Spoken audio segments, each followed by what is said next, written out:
Hey guys, today we're doing Chapter 4, Section 1, which is on radian measure and degree measure. So before we do anything, I'd like to just start out with a warm-up to remind us about circumference of circles. So a circle has a radius of 1, and first thing I want to do is find the circumference. So if you remember, the circumference formula for a circle is either 2 pi r or d times pi. So where r is the radius and d is the diameter. So if it has a radius of 1, I know that my circumference is just going to be 2 pi. Okay? If I want to find the length of a 180-degree arc, I know that that's half the circle. So if it's 2 pi to go all the way around the circle, that means it must be pi to go around half the circle.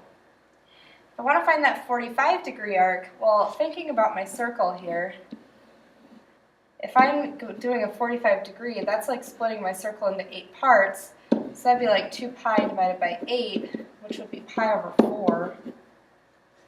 If I want a 210-degree arc, well, that's like 210 out of 360 degrees, which simplifies down to, let's see, 21 over 36, that's 7 times 3, this is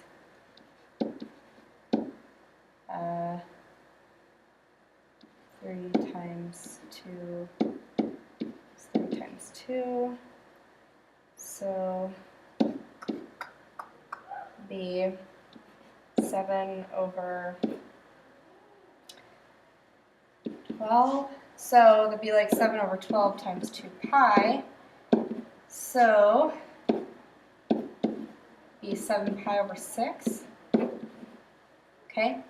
Then if I want to find the length of a 117.9 degree arc, I can just take 117.9 over 360 times my 2 pi, which is my total arc length. And when I do that, I get like 0.655 pi, or you could write it as 2.0577. Okay, so this is just a warm-up because in this chapter we're going to be talking about radian measure, which has to do with circumference. So these ideas about circumference using a radius of 1, which is also called your unit circle, are going to come into big play here, especially these ideas where, you know, a 45-degree angle is an eighth of the entire circle. A 210-degree angle, I can simplify that as, you know, 7/12 of the circle, things like that. So we're going to be using a lot of fractions that you're not going to have a calculator for, and we're going to be using lots of this type of math here. So a measure is a number that represents the size and direction of a rotation used to generate an angle. So generally when we're talking about the unit circle and we're talking about rotations and angle measures, we go from the x-axis and we rotate that line in order to create some sort of angle. And the way that we talk about that angle is we talk about the measure of that angle. Okay, hence over here, like a 45-degree arc, a 210-degree arc, those would be measures of those angles. A revolution is a complete rotation around the circle. So one revolution would be 360 degrees, or you could also call it 2 pi radians. If you rotate around the circle counterclockwise, that's going in the positive direction. If you rotate around the circle counterclockwise, that's considered the negative direction. Or I'm sorry, clockwise is considered the negative direction. So the way I like to think about it is your quadrants in your graph are 1, 2, 3, 4. Well, if you're rotating around your quadrants, you are going counterclockwise. So that would be the positive direction to go from 1 to 4. Whereas if you wanted to go from 4 to 1, you'd be rotating clockwise, which is why that would be considered the negative direction. Radian measure comes from the length of an arc on the unit circle. And hopefully when we did the Discovering Radian Measure activity, you were able to kind of visualize that a little bit more, but essentially what's happening is our radian measure is just the arc length or the circumference around the circle for each of those arcs. For our conversions, we want to say that pi radians is equal to 180 degrees, or you could say 2 pi radians is 360 degrees. 1 revolution is 360 degrees, and 1 revolution is also 2 pi radians. So using all of these things and just using basic stoichiometry, we can come up with conversion rates to go from radians to degrees, or to go from revolutions to radians. So let's actually do some of those. So to convert between radians, degrees, and revolutions, all you have to do is use conversion factors. Think about how you convert between feet and inches. You use the fact that 1 foot equals 12 inches, right? Well, we're just doing the same thing. Okay? So let's complete the chart below. So we've got our degrees here. We're going from 0 to 180 and just using our main 15-degree increments. So if I want to find the radian measure here, I know that that's just going to be 0. If I want to find the radian measure of 30 degrees, well, I can say 30 degrees, if I take that times radians over degrees, okay, then my degrees will cancel out and I'll end up with radians. So now I need that conversion factor. I know that there's pi radians in 180 degrees. So now I've got 30 over 180 times pi. If I just simplify this down, I'll get rid of those 10s, and then 3 and 8, this simplifies down to 6, and this is 1. So this is just going to be pi over 6.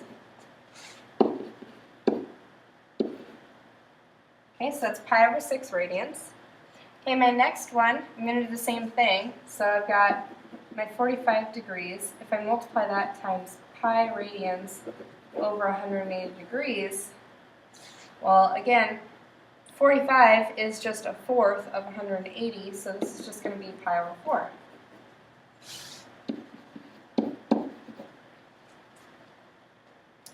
Okay, we can do the same thing with all of these. Hopefully you can figure out the math by now. I'm just going to fill in this chart. So this is going to be pi over 3.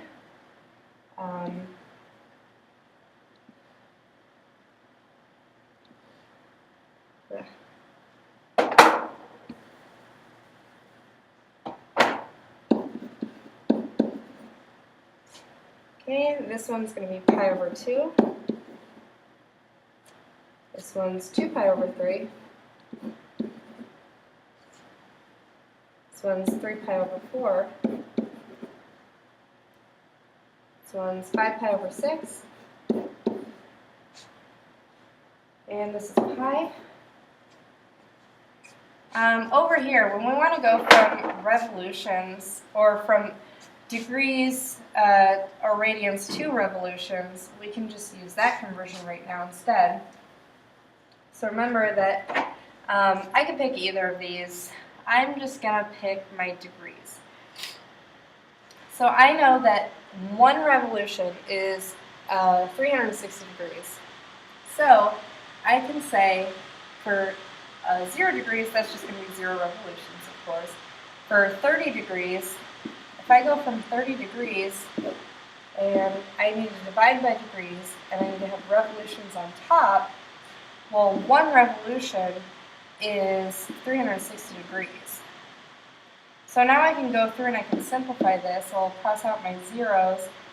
3 and 36, this would become 12, and this would become 1. So this is actually just 1/12 of a revolution. So that'd be 1/12. Then I can do the same thing for my 45.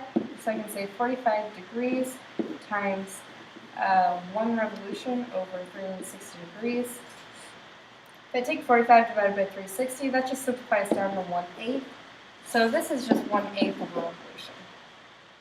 And then hopefully you guys can figure out the math for the rest of this, and I'll just fill in the chart. So this would be 1/6 of a revolution, this would be 1/4 of a revolution, this would be 1/3 of a revolution, 3/8, 5/12,